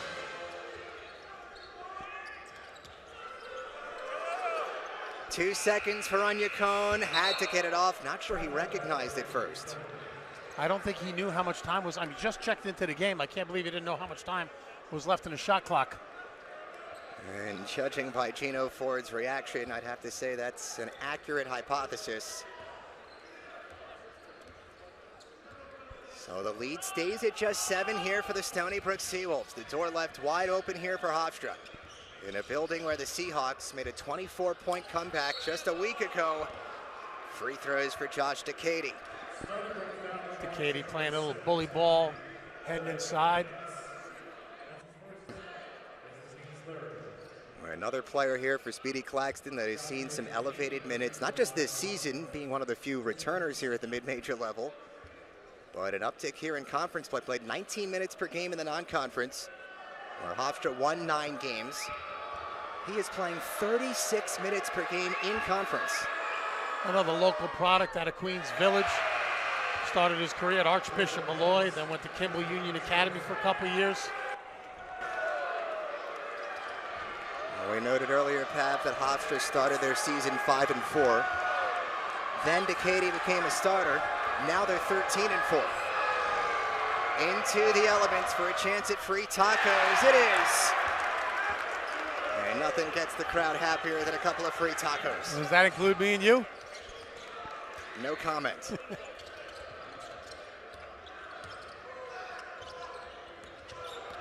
Stony Brook trying to build off the tacos. Brown down, but not without a little contact from DeCady. Let's see if this is on the way up for Brown. I believe Mike Nardone signaled that he's going on the way up for 2 shots. Stony Brook has only taken 2 free throws in this game. We've only had 6 combined free throws in this game. This is kind of the opposite of what Hofstra went through against Monmouth earlier in the week. Certainly on his way up. Good call by the officiating crew. Brown, a good free throw shooter. How about a combined 56 free throw attempts in Hofstra's overtime victory against Monmouth? The Pride went 29 for 33. That included 4 for 4 in the overtime period. Their most free throw makes in a game since 2020. And Stony Brook's done a nice job defending without fouling, especially against Cruz Davis. In fact, Stony Brook now fewer than 16 fouls per game. Brown gets his own rebound, turning, spinning. Anuetu says no. A chance at a 3-point play for Brown. And it is victory under the left basket for the Spaniard. And nobody on the Hofstra Pride boxed out the shooter. Ball bounces right back into Brown's hands, and Stony Brook got another chance to build on this 8-point lead. Shot clock at 17. High lob for Goods. All he can do is catch. Both teams now 2 of 4 from the free throw line. That's a 3. It touched every part of the rim for Rob Brown III. And you see the frustration of Rob Brown as he ducked his head. That was halfway down for the sharpshooter. Halfway down, but the whole way out. Stony Brook without a made field goal for the last 3 minutes. The freshman Preston Edmead has been reinserted back into the game. A little bit of a buzz here at Long Island's North Shore. So we approach the halfway marker. Davis out for Edmead. Preston open. Preston sticks it. The freshman first into double figures tonight for the Hofstra Pride. He's got 12. And his second 3-point make has made it just a 5-point game. Nice job by Cruz Davis finding Edmead for the wide open 3 ball. A little bit of a side spin on that shot, still able to get it to go. An 11-4 run at the moment for Speedy Claxton's group. With the timer at 7, it is Goods. It is 3. Richard reels it in from distance for the 17th time this season. And Stony Brook has double-digit threes for the second consecutive game. Had a couple of those good open looks against UNC Wilmington that he rattled down the stretch when Stony Brook was struggling to score. Davis meanders around the screen. Davis still going, stuck in the double at the left block. And they need another reset here with the freshman Edmead. Timer dwindles to 3. Edmead through a trio, couldn't get all the way there. Just the second turnover on Hofstra here in half number 2. Stony Brook trying to avoid another second half spiral. Game 2 of 3 of the homestand, all against undefeated coastal teams. Brown gets their motor moving. Goods passed up on the 3. So did Anyakone. Goods with 3. Goods on the move. Anuetu secures the rebound. The Pride's leading boarder and a top 5 rebounder in the conference. High archer, off the glass. Cruz delivers. It was not going his way in the first half. All the bounces going by way of number 5 here in half number 2. Pratt does have the response. One leading scorer for another. And back and forth we go. Final 8 minutes here at Stony Brook Arena. A soft touch there by Eric Pratt after the hard touch by Cruz Davis off glass.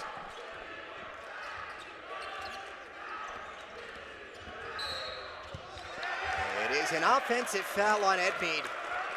I think it's going to be on Plotnikov, I believe. think you're right. They are going to get German Plotnikov, and they are going to get us to the under 8 media timeout. Stony Brook by 7. Final 7:52 here at Stony Brook Arena.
6 straight games between Stony Brook and Hofstra decided by 6 points or fewer.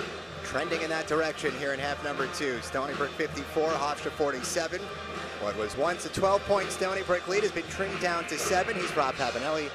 I'm Johnny Wincott. That is Cruz Davis, who has been in cruise control for most of this 8-game win streak and really most of this regular season for Hofstra. 10 times in their 17 games, Pav. He has played every single minute. Nobody has it better in the country. Including tonight, he's played every minute. And you mentioned that lead for Stony Brook has dwindled, and that has a lot to do with Cruz Davis. Held scoreless in the first half. He has 11 second half points, and he's got 6 assists in the contest. Pratt meanders around the screen, up and under, couldn't get it off, and it will stay with Stony Brook. Half the shot clock on by on Gino Ford's group. We're that close to knocking off the UNCW Seahawks, the last home game on Saturday. And now we're just 7+ minutes away from handing the first loss, coastal loss of the season, to the Hofstra Pride. Now the marquee matchup, back at it again. Eric Pratt against Cruz Davis. He kicks. It is Richard. It is 3 more for Goods.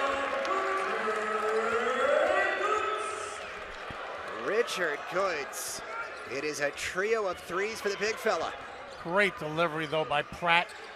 Little draw and kick, drew to help, kicked it out to Goods for the knockdown 3 ball, and that's going to be a foul on Goods on the hedge.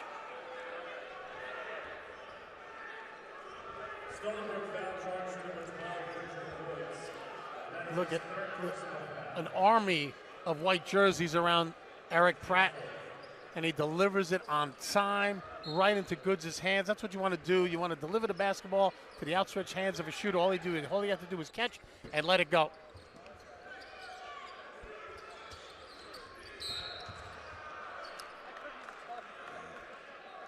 Andre Shushkik made sure it wasn't a clean exchange, but a little too dirty. So that is the 5th team foul on Stony Brook. 7 will get Hofstra to the 1-1. Not easy to get around the screens of Silent Sunday, that's for sure. Yeah, Hofstra's first 7-footer in quite some time. Plotnikov left open, the veteran cans it. Playing in his 8th game against Stony Brook. He's got his 3rd triple tonight. And we talked about it. He has a tendency, or that ability to hit big-time, important shots for the Hofstra Pride, and that time he knocks down a big one, and he blocks it on the other end on Tomas Valentini. Speedy Claxton told us German Plotnikov, kind of the ultimate glue guy, did not start his career at Hofstra. Started at North Platte Community College in Nebraska, but this is now his 4th season in Hempstead. But 113th Hofstra game tonight. So he's also kind of had a penchant for the clutch knock. Here is Eric Pratt battling some of the bigger bodies. And banging around inside Eric Pratt with points 14 and 15. That's a really tough shot over the outstretched hands of Sunday. Stony Brook up 9.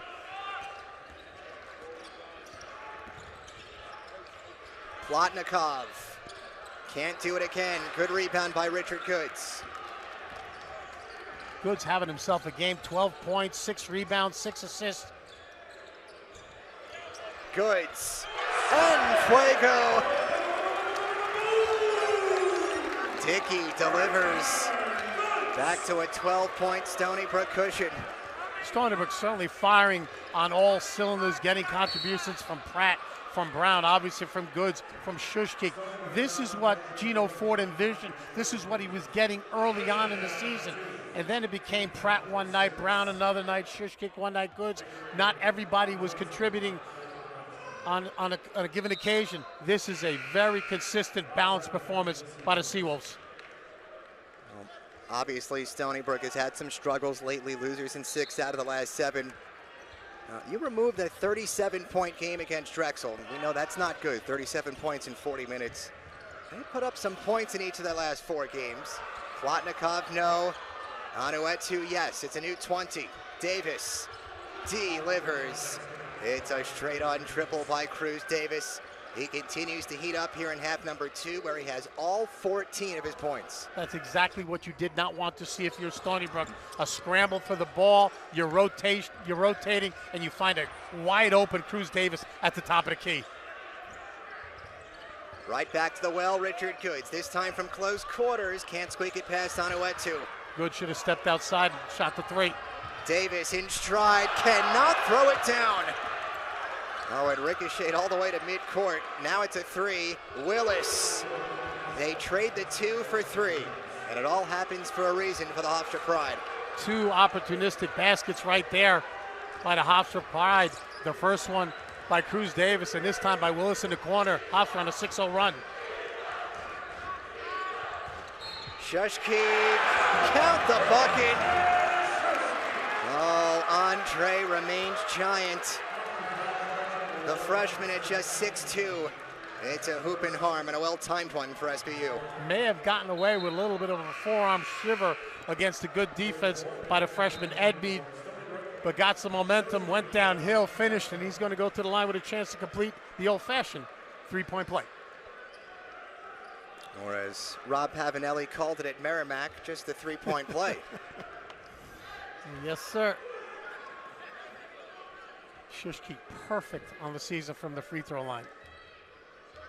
Boy, no pressure there now for the freshman Andre. All right, you're off the hook, partner. 20 for 20 from the free throw line. You said this year. That's his only year. So 20 for 20 in his NCAA career. Big time answer there by Stony Brook after the 6-0 run by Hofstra on back-to-back 3 balls. Lowest output this season for Speedy Claxton's group, 63. Edmead doesn't get the 3. He'll get it on the reset. Plotnikov near corner. No go. Back-to-back misses. And, of course, who else? The freshman, Andre Shushki, with another rebound. He has 18 and 4. Stony Brook giving away too many offensive rebounds here in the second half. Got away with one that time as Plotnikov had a wide-open look in the corner. Stony Brook maintains possession, 4:03 remaining. And our next whistle will be our final media timeout. And unless this game is destined for an extra period, that'll be the last time we pay any bills tonight here in SNY. Big possession here for Stony Brook. Chance to make it a double-digit lead and 8-10. Pratt got it down. He was struggling to get up. So it's a 5-on-4. Edmead can't take advantage. Still 5-on-4. Pratt remains in the half court. And a whistle now. Stony Brook forced to call a timeout. And it will be our final media timeout as you see Gino Ford and staff having to tend to Pratt at midcourt. I think he slipped. It might have even been on the mop as we take a look at it. As he went to the basket, he fell down, and as he tried to get up, I don't have a good angle here, tried to get up. I think he got his foot caught and slipped on the mop, and he's got a left knee injury.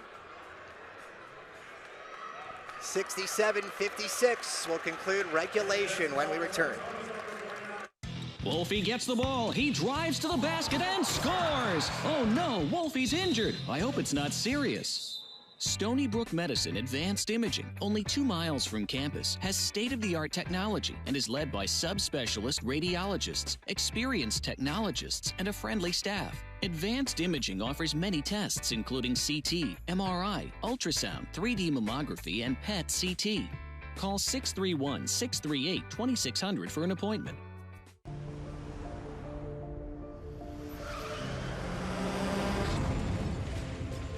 Accidents are unexpected and leave you with important questions. For over 40 years, the Odierno Law Firm has been answering your questions and fighting for your rights. We have recovered over $100 million for Long Islanders injured in accidents. So visit us at o2law.com for a free and confidential consultation. The Odierno Law Firm. There is never a fee unless we recover for you. Mr. Murphy was a big runner, and running was a big part of his life. And I'm also a runner. I know that running becomes part of who you are. And when you can't do that any longer, it's taken away from you. You lose a sense of who you are. I was determined to get him back running. And I promised him that once we were done with his treatment, we would run a race together. So we're here to celebrate his accomplishments and perseverance and his strength. And I'm so thankful to be able to run by his side. On February 24th, Jordan decided to make his entrance. I did end up hemorrhaging at home that day, which was incredibly scary. I was brought out by ambulance And then I got to Stony Brook, and once they rolled me in the door, I knew that I was going to be in good hands, and so was Jordan.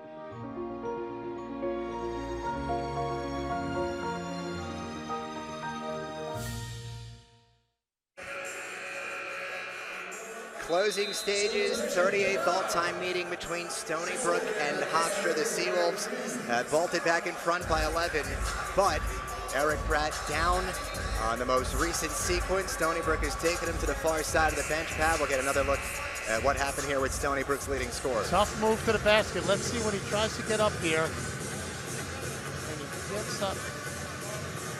Oh, and his back foot came out from underneath him. He slipped.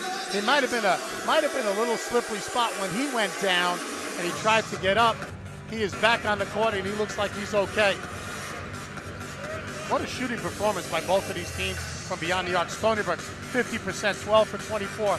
Meanwhile, Hofstra 12 for 27 from beyond the arc.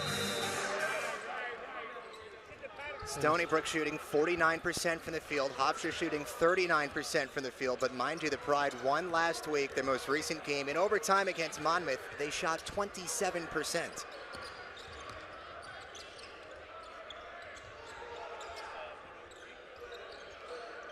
Eric Pratt controls. Davis defending. Pratt gets around him. Goods in the corner. Hands back for Pratt. 3 seconds to work with. Going to have to beat Goods. That's a tough three. And Goods, who does have a bevy today, can't hit that time. And despite a good effort by Quinn Gorman, it is going with the Pride. That's a tough call on Gorman.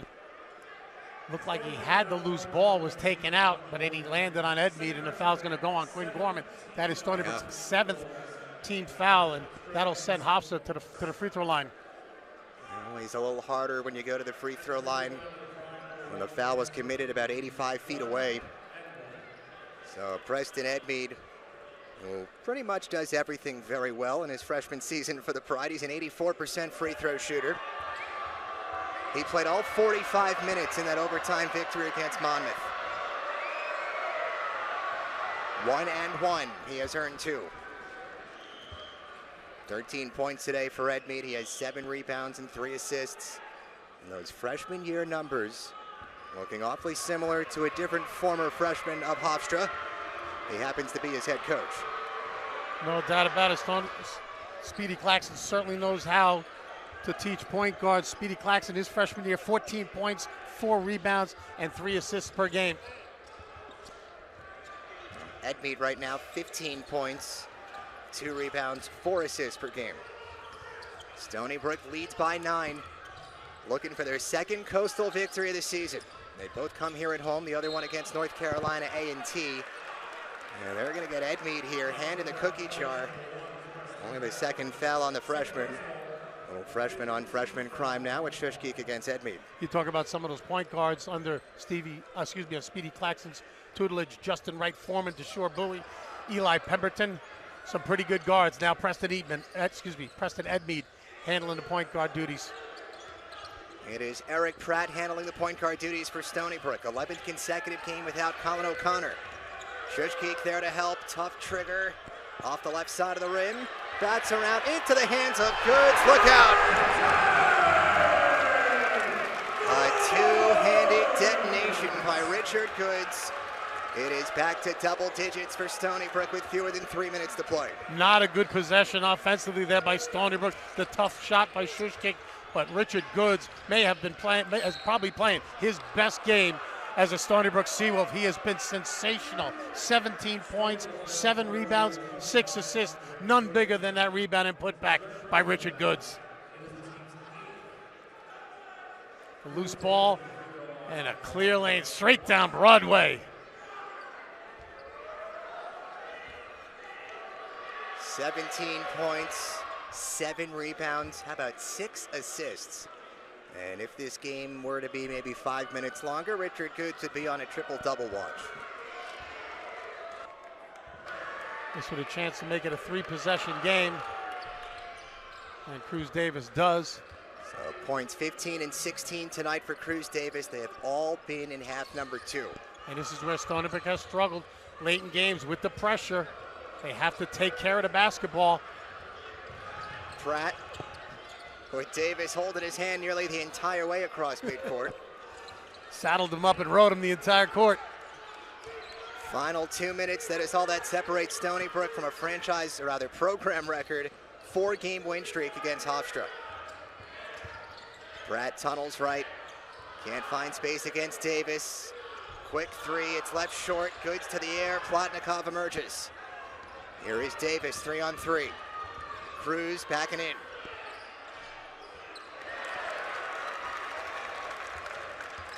Goods now 2 rebounds away from a double-double. Hofstra's going to have to start looking to foul. And I'm not sure that was purposeful, but they do foul. That's only the 6th on the Pride. Still one more before Stony Brook heads to the free throw line for 1-and-1. Cruz Davis today, by the way, Pav, 4 of 12 from the field. He is 0 of 7 from inside the three-point arc. And we said Stony Brook had to contest shots, and they have done a pretty darn good job of contesting Cruz Davis's shots all game long. Pratt fights through the double, the dump off, Goods rejected. And Victory Onuetu's got to be careful. Oh, whether that block was clean or not, Onuetu took that ball, kind of threw it at the nearest official, Jeffrey Clark, who made the foul call. Wow, shocking that that's not a technical foul.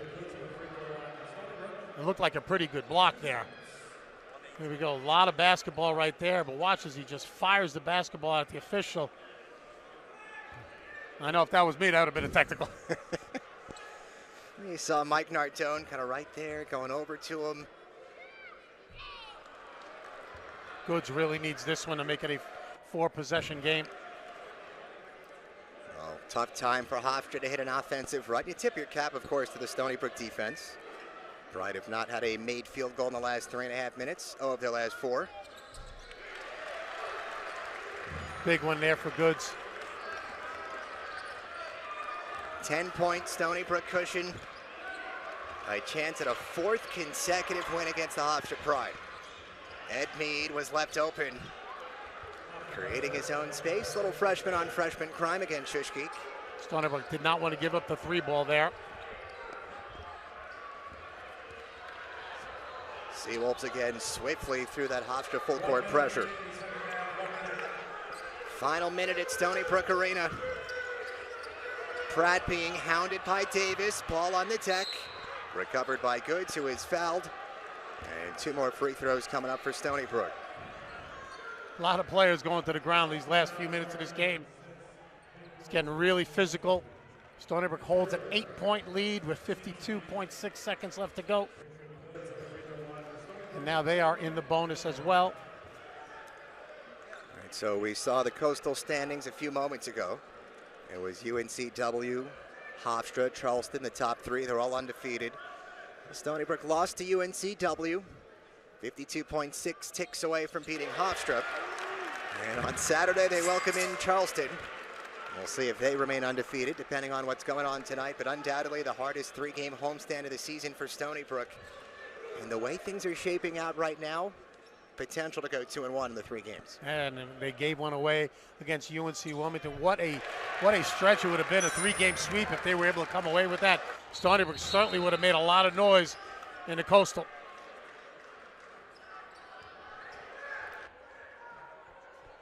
I don't think the game clock started on the inbounds.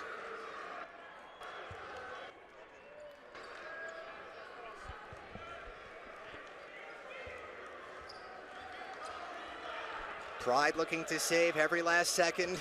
Ed Mead telling the ball to move a little faster. Ed Mead steps in. Ed Mead. Beautiful looking stroke by the freshman. And this is a 7-point game. Still 48 seconds remaining here, Pat. Plenty of time, and I love the confidence that Preston Ed Mead plays with down the stretch. He just calls for the high ball screen and pulls up for a 3-ball, knocks it down. Quick turnaround for most Coastal teams on the Thursday-Saturday games. Pride, though, go 37 miles back to their campus. They'll take on Elon. 12 p.m. tip, national broadcast on CBS Sports Network. So some major airtime here on the weekend. You get an SNY game on a Thursday on the road on Long Island, back home to Nassau County for a 12 p.m. CBS Sports Network game on Saturday. Well, in that Saturday game, Hofstra will either be 5-0 with UNCW, or they're going to suffer their first loss tonight, move to 4-1. Stony Brook, a chance to move to 2-4, would put them back over 500 overall at 10-9. And of course, with Charleston coming to town, and that 2-4 mark looks a lot better than a 1-5. No doubt about it. And again, not that it's going to make that much of a difference later on in the season, but that loss really almost haunts Stony Brook. I mean, you're up 24 in that second half.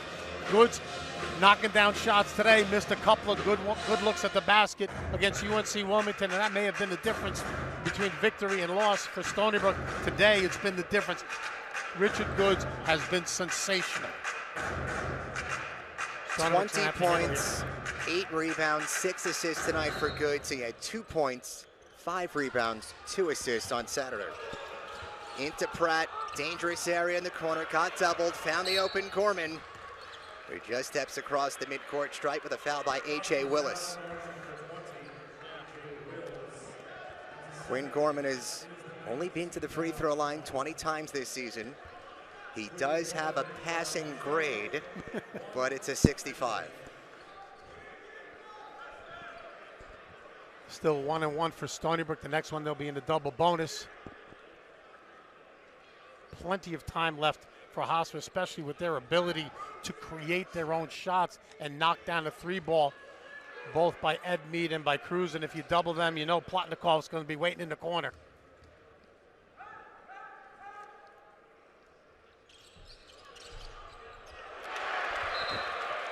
Every part of the rim and down for Gorman, who turns to his bench and holds that left fist skyward.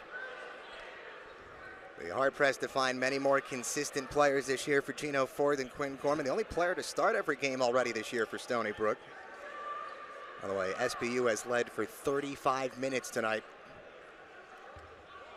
Gorman does all the little things, defends, blocks shots, gets a lot of loose balls, a lot of 50-50 balls, hits some big-time threes for the Stony Brook Seawolves all season long. Still a 3-possession game here, though. Ed Mead always dangerous, just nailed a triple. Play inside-out basketball. Willis, no good. Ed Mead, the rebound. Putback won't fall. Will there be a third opportunity? Officials look at one another. Yes, there will.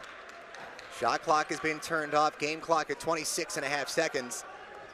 And time is starting to dwindle on the undefeated coastal season so far for Speedy Claxton's group.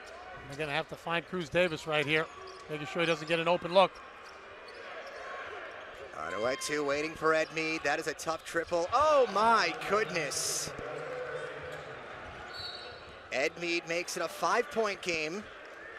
And Hofstra still sticking around. Eric Pratt, the one who got fouled. And it looks like he is cramping up again at Wolfie. So there could be a situation here where Stony Brook would possibly remove Eric Pratt, but not something they want to do if he's still good with an upper half of a body. Yeah, you don't want to take Eric Pratt out of the game. He has played all 40 minutes so far.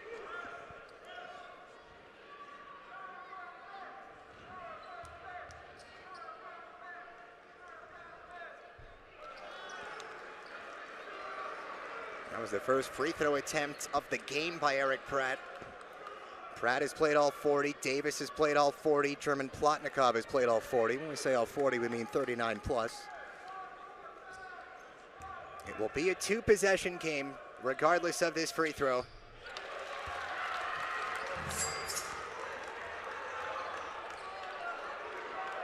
Ed Mead again, preserving those precious seconds. Ed Mead circles under the basket. Seconds waning away. Plotnikov faked the triple, drew the foul by Brown. Stony Brook played perfect defense that entire time that Ed Mead was dribbling around. And what a heads-up play by the crafty veteran Plotnikov. Got the pump fake, got Brown up in the air and just extended in there.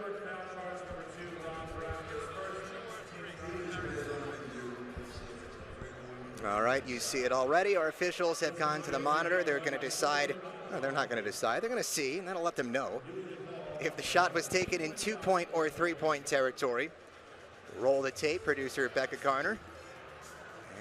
Can't tell by that angle, but Rob Brown clearly hits Plotnikov across the arms, and that's not like that NBA where you just bring the arms up across the defender's arms. But we really couldn't see from that angle if his foot was on the line or not. This might be a better look at it. Yeah, still can't tell if his right toe is on the line. Tim Smith had a pretty good look at it.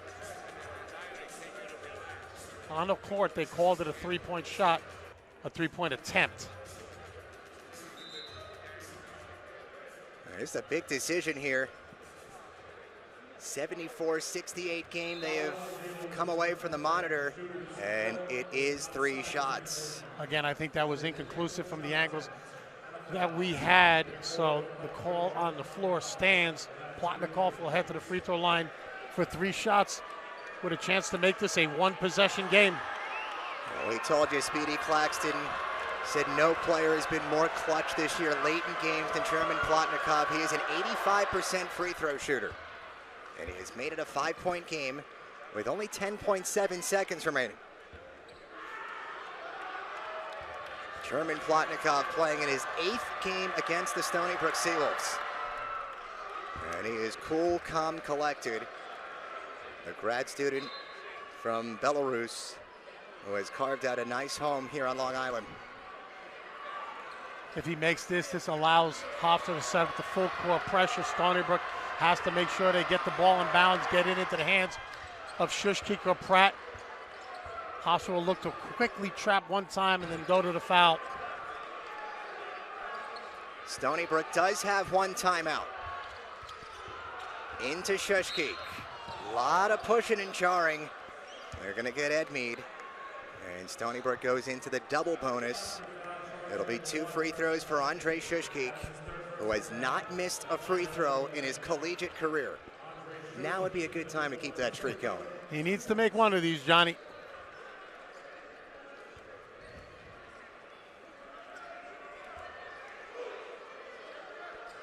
Completed the old-fashioned 3-point play earlier in the game. His lone free throw today.